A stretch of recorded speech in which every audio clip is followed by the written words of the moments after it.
देरानी वो बंधाए बंधना हो, दाई के अंगना हो, मान ले भतीजा के तिहार। जेठानी वो माया के बंधना हो, जावे दाई अंगना हो, मना ले भतीजा के तिहार। खजाने घर लाए भाई तीजा ले आए, खजाने घर लाए भाई तीजा ले आए। चले हो जाना जल्दी तैयार, देरानी वो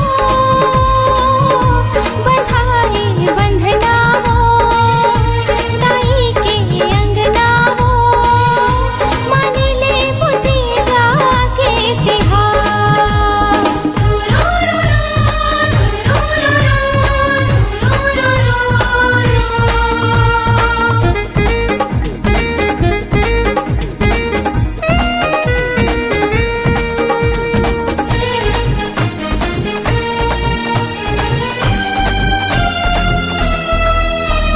भुजिया भजिया ना खाबो, माया के सुरता नवाबो।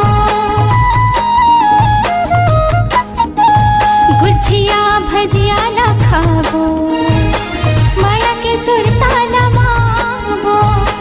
दाई दादा के मायाला हृदय मले वो समाए, दूर ही ऐसी आस न टूटी, दया माया के उपवास हो।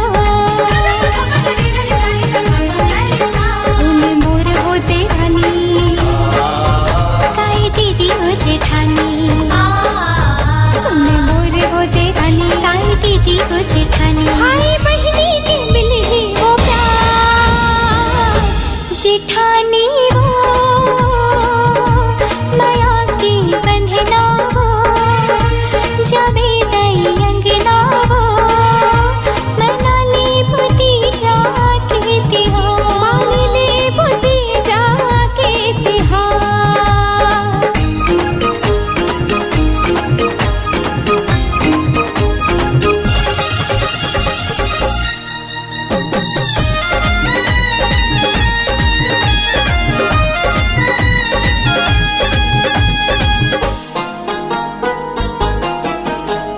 दाई और दादा के माया, बेटी के है विश्वास रे। दाई और दादा के माया, बेटी के है विश्वास रे। भाई और बहन के माया, होते हैं सबने खास रे। नाता है इसे संग नहीं छोड़ते, जब तक है तन मां सास हो। लारी लोग रले बाबू, तीजा पोरला मनाबो। लारी लोग रले बाबू, तीजा पोरला